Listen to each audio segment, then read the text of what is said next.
Besides Shrek 2 for the Xbox, the original Super Mario Bros. Was the first real video game my dad ever introduced to me. I still play the game at least once a year, and if you're anything like me, you probably also take the shortcut from World 1 to 4 to 8.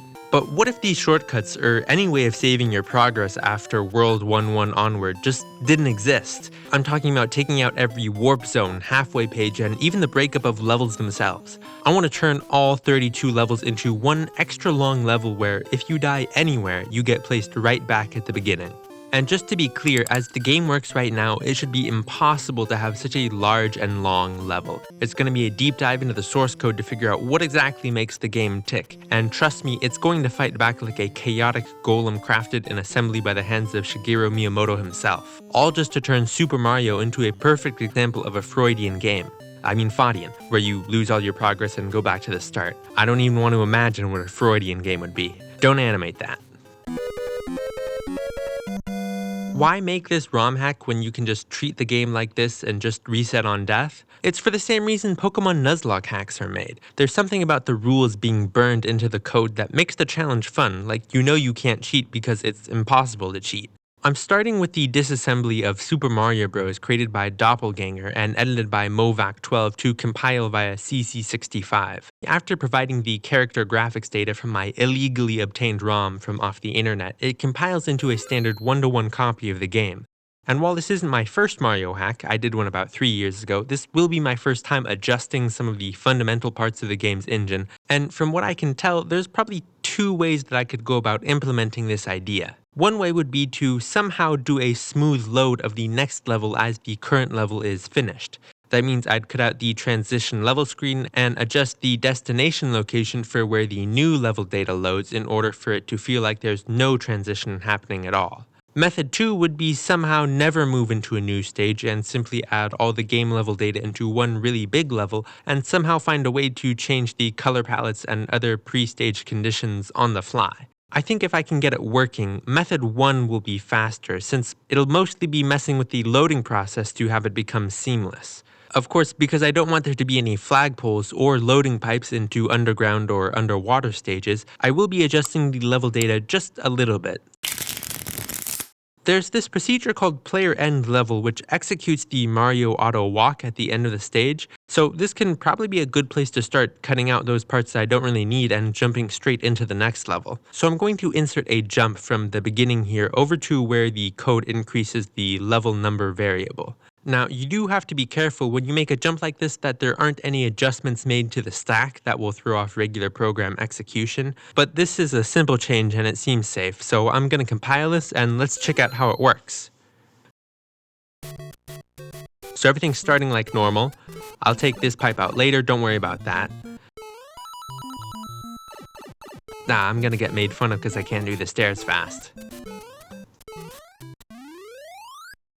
Well, that's good. That skipped the walk and the fireworks and everything. So next I need to cut out the level transition screen here where it shows how many lives I have left and just directly load into the next level. There's this procedure called setup intermediate, and I'm just going to skip all that and jump right to the end. Hopefully that won't break anything. That's great, no 1-2 intro, so things are getting faster. There's still a slight black screen for some reason though. Let me go check the code to figure out what exactly is going on. It's something about screen routines and just falling right from one into the other with no direct calls. It's optimized to say the least. That does make things more difficult to change though. Maybe this is a case of two roads diverged in a yellow wood and I took the one that led to Rome. I think it might be better to switch to method 2 of creating one giant level. It's probably going to be the easier approach since it'll require less engine tinkering, but not none, of course. There are some very well understood level building limitations that will have to be broken in order for all the levels to flow together, starting with a couple of big ones. First, levels cannot exceed 64 pages. Each page is defined as a 16 by 16 grid area that consists of some number of environmental objects, including objects that adjust the terrain itself. In this way, the level data isn't a list of every single block, which would be mostly air, but only a list of objects and terrain changes, with the first object on any page being signed with the new page flag. Luckily, most levels are only around 10 to 15 pages in length, so it'll be a while before I deal with this limit directly. Second, all levels begin with a level header. This header defines the default starting ground type, scenery, tree type, color palette, Mario starting position, auto walk, and level time. To create a smooth transition from 1-1 to 1-2, for example, I'll need to swap the color palette and change the terrain during the middle of the level. As I mentioned before, there are certain terrain objects that can adjust the terrain, but there's no precedent for changing the color palette. And lastly, all levels need to end with the FD object to signify the end of the level and stop the screen from scrolling onwards. This one seems like the easiest to deal with, as I can just erase the FD at the end of the level, and in the next level data section erase the header, and then by removing the flagpole at the end of 1-1, Mario should just be able to continue on into the next level. And that works. Oh, right, there's a block in this castle here. I'll fix that later. But anyways, you can see I made it to apparently 1-3 with ground, I guess because, oh, mushroom. The terrain hasn't been adjusted yet, as it would have been during the level header load. But otherwise it plays just like the normal 1-3 minus the enemies, because just like the area object data, the enemies are also just a list of what enemy is on each page, and ends with a similar FF byte. And here's the flagpole, which will load up level 1-2. Now that makes sense because we were still in 1-1. See, that's the idea, really long 1-1. But why was it 1-3 right after 1-1 and not 1-2? Well, look at what happens when I remove the 1-3 flagpole and it just keeps going. If you can make it out, this is 2-3. What's going on here is that the level data in the Super Mario ROM is grouped together by overworld, underground, water, and castle sections.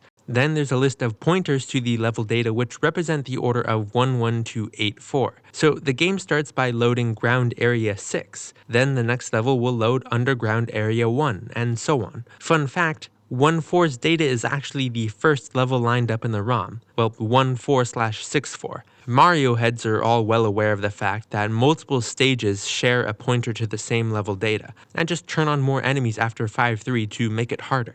So step 1 is to take all the level data and reorganize it to reflect the in-game world order. This also means duplicating the level data of the stages that share data, since there will be no way, or at least no easy way, to point back to that data. Plus do the same thing with the enemy data as well, which is kept separate but equal to the level object data. Well, that's not good. There's too much data to fit into the program ROM. SMB1 pretty much uses nearly 100% of the 32 kilobyte program ROM chip for the program and code data, so even adding just a few hundred bytes for the duplicated level data pushes it over that size limit. So I could add a mapper to the virtual game cartridge and deal with swapping things in memory, or since I'd like to keep it a nice 40 kilobytes, cut out some unneeded parts of this ROM.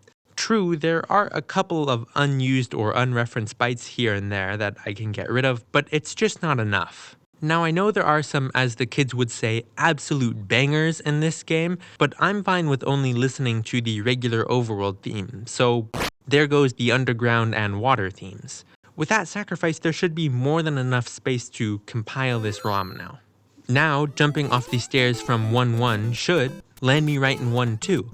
Kind of weird to see it in the overworld palette, but this is clearly 1-2, just without the enemies. And I suspect that the warp pipe at the end of the level will take me back to the ending of 1-1, since the enemy object to change the destination warp zone was never loaded. And look at that, that's an infinite loop right there. This does bring me to the central motivation behind the hack.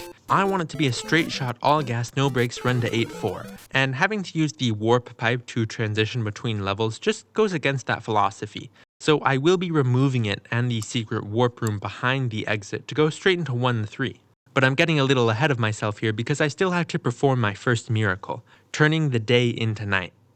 There are 4 main palettes used by SMB1, ground, underground, water, and castle. When the level header is loaded, a function called getAreaPalette is called to set the palette in the PPU, and so usually only triggers the one time at the start of the level. There are area objects with a y-coordinate of 14 that are used to modify the terrain, setting the ground and ceiling height, plus this byte also determines which of the 4 background sceneries to use, either nothing, clouds, mountains, or fence.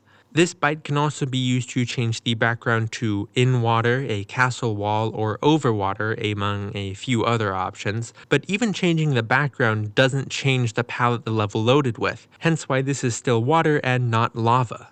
So I'll have to add my first section of custom code in the alter area attributes procedure. This is the special procedure that's run for every area object with y equal to 14. I've made a note here that there are no terrain adjustment bytes greater than hex 47, so everything above that would, under normal conditions, either crash the game or more likely just adjust the settings in some undefined way. But now I've added this little check in the procedure here to see if the byte is greater than or equal to hex 70, and if so, then the bottom 2 bits can be stored in the AreaType variable. This is the byte that determines which of the 4 area types the level is. Then I'm stealing this part of the code from the getAreaPalette procedure to set the PPU buffer to contain the new palette colors, or hopefully that's what it does.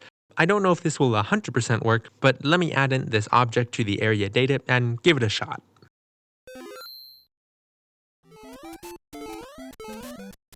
Oh man, too easy. Give me a hard game to hack. Now I just need to bring in the enemy data, which should be pretty simple. Just like the area object data, I'll remove the FF causing it to stop after 1-1 and it should just keep going. Oh, are those the Goombas from the next level? And the turtles? Okay, that's out of sync, but I thought that might happen. Let me open up a little program I've been using as a reference so far called InsectDuel's SMB Utility v1, published 2008. On the left, it shows 3 pages worth of level or enemy data, and on the right, the data list. The enemy data list is similar, but there's less of it, which makes sense. There might be 6 objects on a page, but maybe only 1 enemy, sometimes no enemies at all. That's the case at the end of 1-1. There are 12 pages of object data, but only 11 pages of enemy data. Then opening up 1-2, you can see that the enemy data wants to start on page 1 of this level, but if continued on directly from 1-1, when page 12 loads, the program will look for the next enemy with the new page flag, see the Goomba data, and then load them into page 12. So these enemies need to be delayed for 2 additional pages. There is an enemy object called page skip, so let me try to add a 2-page skip right after the last 1-1 Goombas.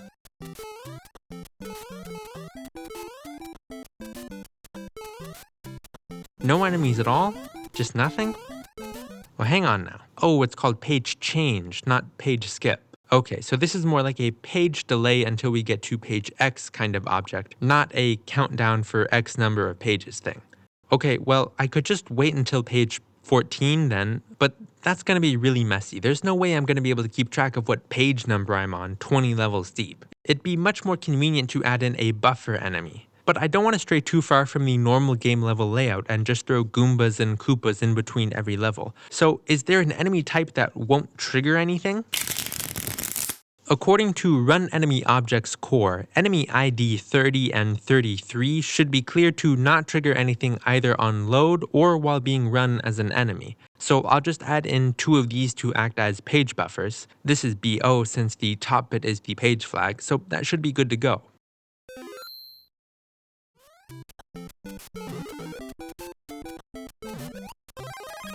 Awesome, and that seems to be working. Mostly. What, more alignment issues? Oh yeah, that's right where the enemies stop. There's a page change to page 6. Apparently these things aren't that rare. But since we're now on page like 18 or something, we're never going to hit page 6, so the enemies just stop coming. A simple fix though, I'll just add in another buffer.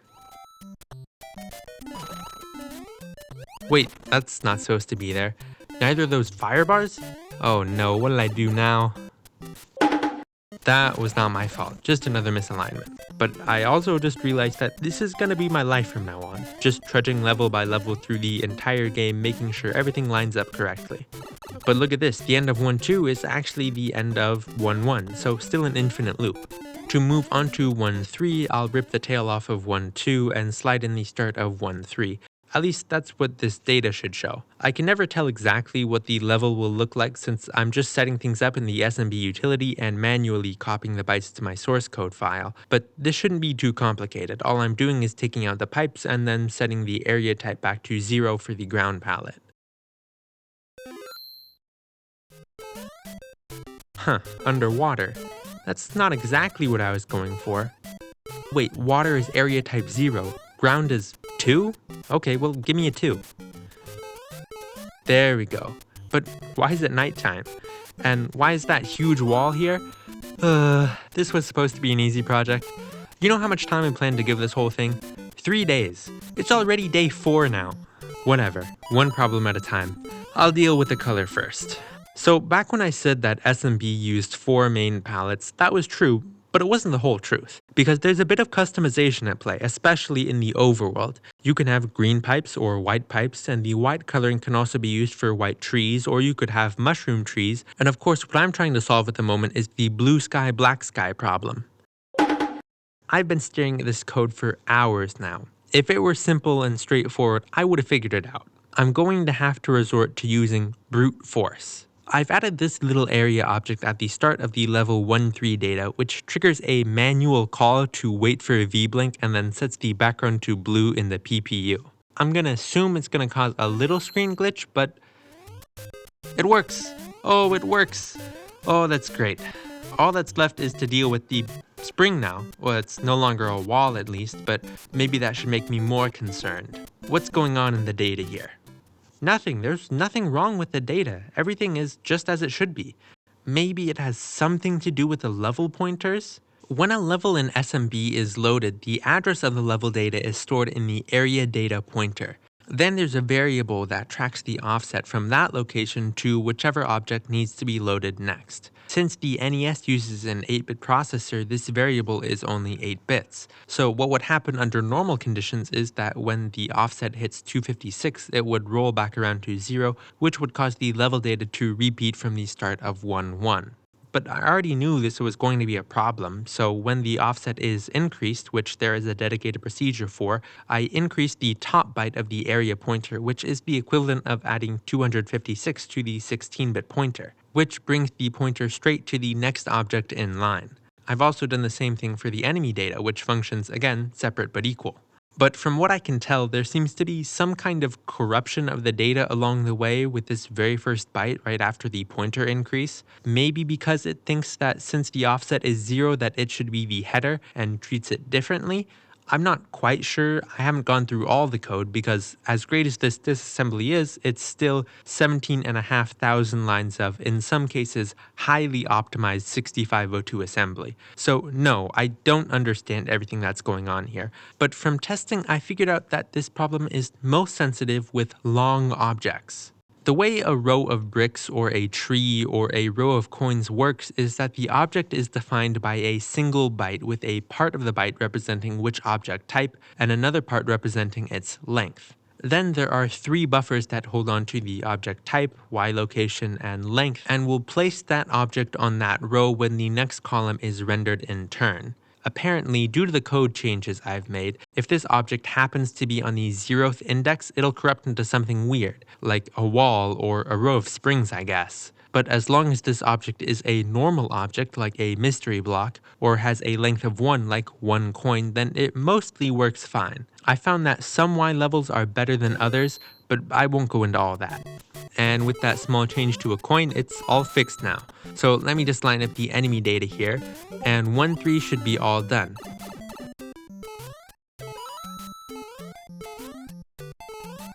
And that's definitely not how 1-4 needs to load.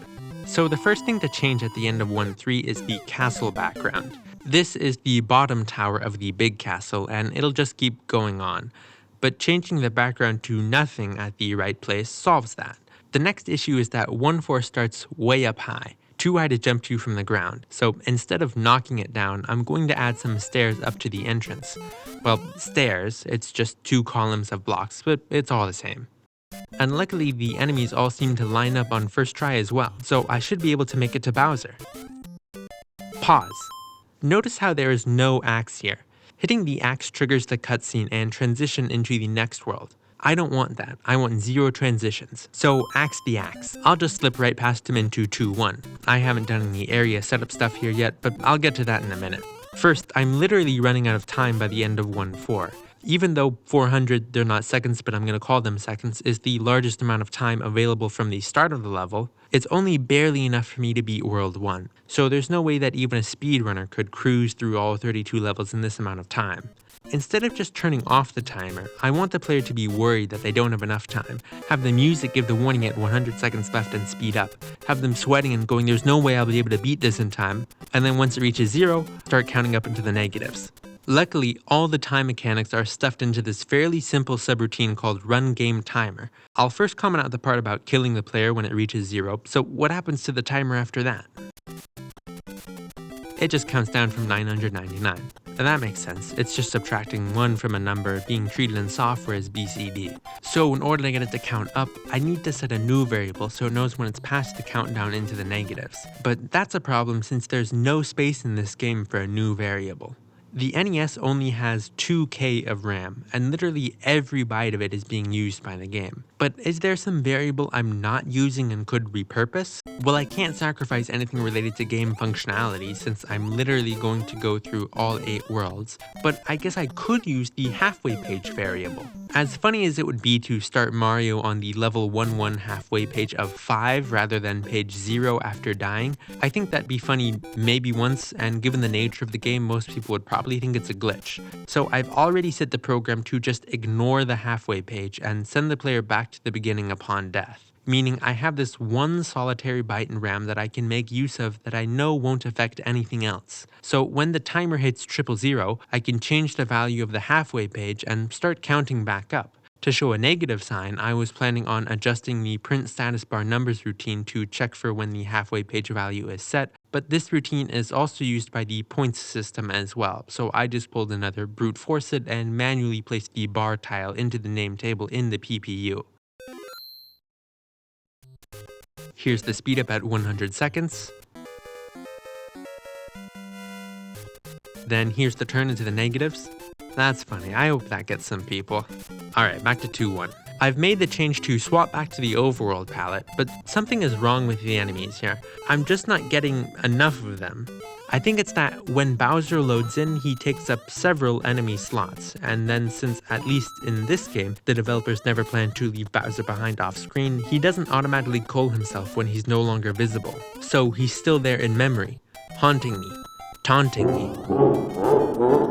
So I'm going to get rid of him. Listen, lore-wise, it just makes more sense too. Why would I be running past 7 different Bowsers, all to just only kill the last one? But fireballs, no! By the end of this hack, there will be no fireballs, no mushrooms, only small Mario and his will to survive. So I'm just going to replace Bowser with the enemy that he turns into if you defeat him with the fireball in the base game. With that, everything looks good with level 2-1, I'm gonna call it finished. Time to head to 2-2. Whoa, this level is weird. I don't remember this at all. Oh wait, this is an underwater level, isn't it? Okay, how does Mario learn to swim? Apparently it's as easy as setting the swimming flag to 1. Hopefully this will work mid-level. And with the spring here, that's a really cool transition. It's almost like it was always meant to be this way. But things seem pretty empty now. It seems like a theme here, but I absolutely have no idea where the enemies have gone to. It's not the data, that's alright. It's not the pointers, they aren't pointing to anything new. Wait a minute, go back. How many pages am I at? Oh no, I'm already past the 64-page limit. Wait, but the terrain is working just fine, it's only the enemies that have gone away. What exactly is going on that's causing this limit? This is the check enemy frenzy routine, and it's the only place that is enforcing the 64-page limit by setting the page location of the enemy to be no larger than 64. Now when the new page ticks to 64, the engine sees that the next enemy is waiting to be rendered on page 0, and so never spawns the enemy in. As far as I can tell, this restriction is purely arbitrary and can be lifted by commenting away this and in the assembly. This restriction may have something to do with the destination pipe location or that page change variable, so don't try this at home, kids. But luckily this hack has none of those, so it's fair game to change it up. And with that change, everything's working fine now. Between diagnosing this problem, going through hundreds of lines of code, and figuring out that elegant solution, it's been a really long day. But I'll be ready to keep going and make as much progress as I can tomorrow. There's another problem. It turns out my enemy buffer, good old BO, it was clogging up the enemy slots. Like Bowser, it had no self-culling process, so once I hit 5 of them, no more enemies at all.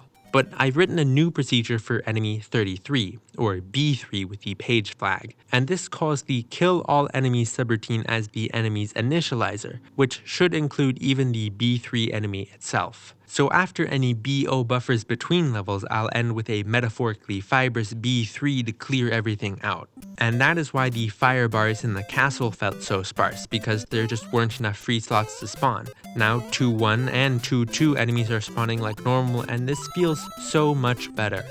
Between 2-3 and 4-4, there isn't anything I haven't seen before. I added a special color swap area object to get white pipes in 3-1. Again, this is a direct insertion into the PPU, which usually works, but it doesn't break the game if it doesn't quite come through. The rest of World 3 is a couple of standard but really cool levels. I know that makes me a total cliche of young person finds out why older popular thing is popular, but I really didn't expect this game to be so much fun to play through. Same with World 4, which all you shortcutters should be familiar with, at least until 4-2. But again, no warp zone, I've taken it out, so you have to go through 4-3, which is the first level in the game with mushrooms instead of trees, which requires 2 steps to pull off mid-level. The first is creating another area object that sets the area style variable to 1, then another direct insertion into the PPU to get the correct colors. And everything would have kept going fine until I came across another Mario mechanic I forgot about: mazes. Or in my case, a broken maze that comes straight out of the classic children's book, Harry Potter and the Endless Corridor to Nowhere.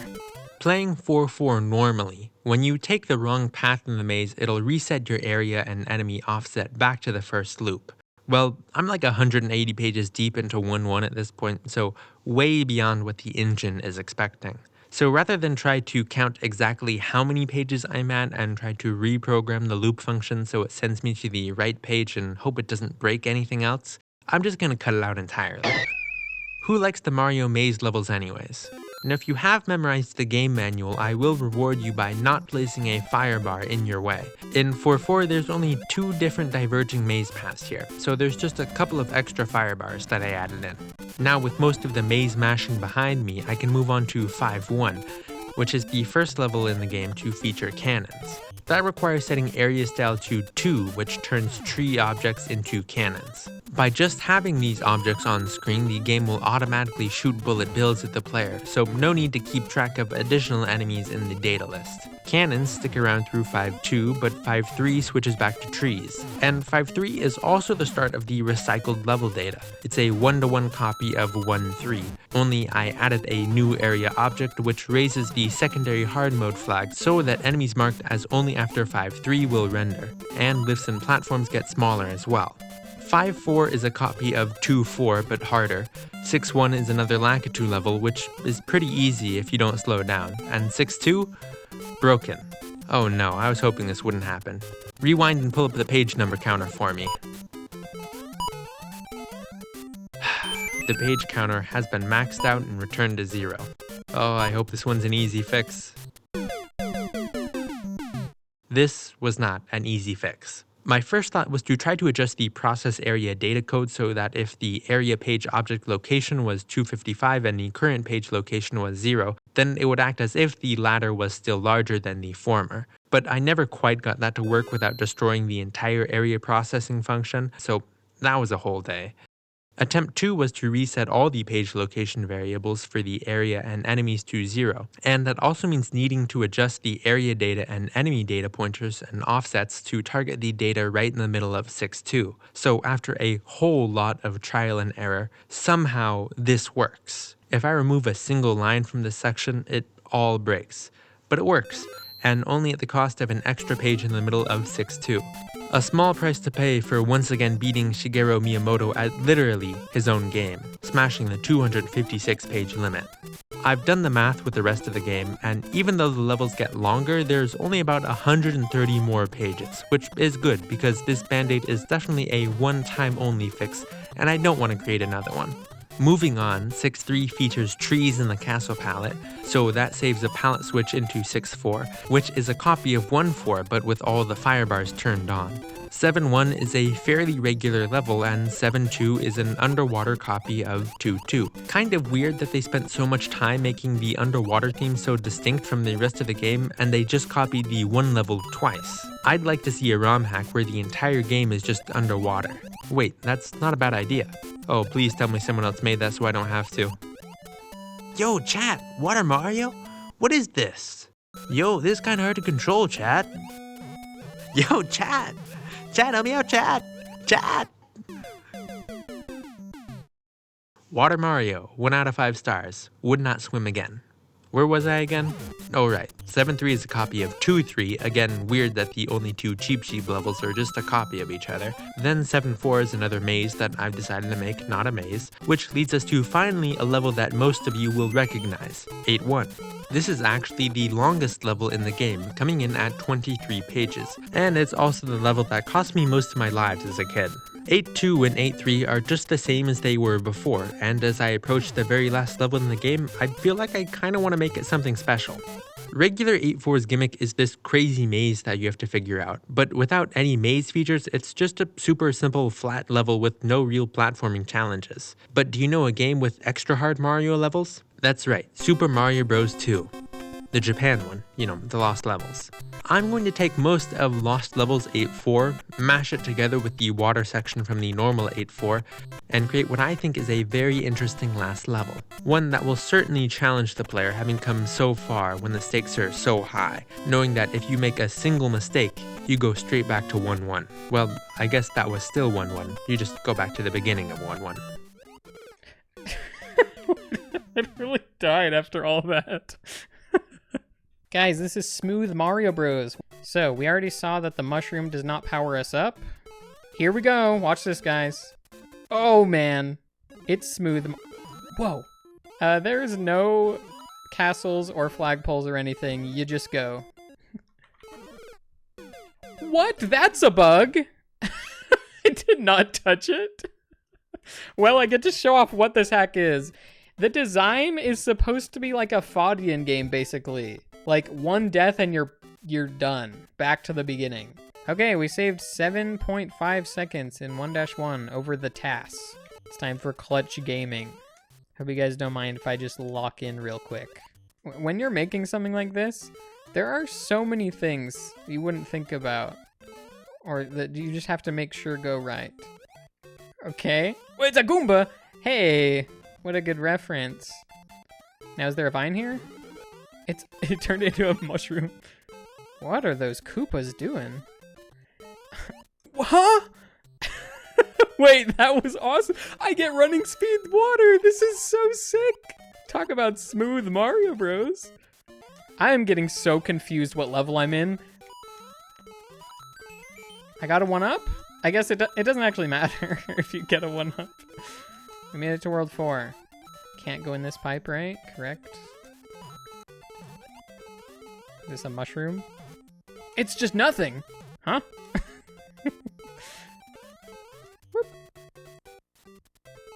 Green mushrooms! This is fun. I never played this palette before. I wonder how the mazes work. I almost feel like I want to mess up the maze just to learn. Don't soft lock me. You wouldn't do that, buddy. Oh, okay. There are no mazes. Oh, hello. Take this. That's how you deal with that guy. What? Where was the Bowser? I think that one is Lakitu, so I guess that's why it wasn't there. What? What was that page? Just an empty page in the middle. Am I crazy?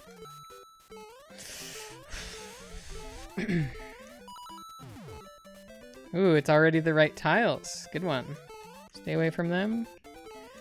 Nice blooper. Bullet bill glitch? Anybody? Oh no!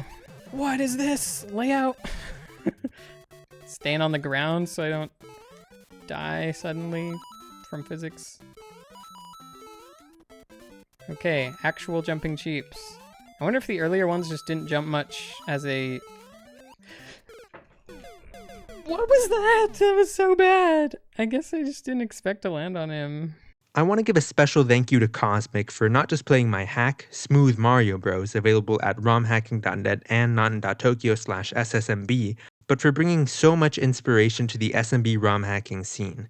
I'm also starting a new series where I give a behind-the-curtain look into some of my old projects available on Patreon and through YouTube memberships. The first video takes a look back at Nisos and covers some technical aspects I didn't mention in the original video, so if you're interested in that, then head over to Patreon or become a YouTube member today.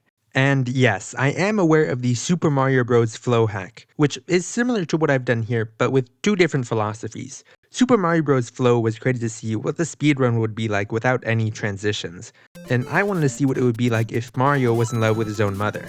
I mean, if you went back to the beginning when you died. I'm always mixing those two things up.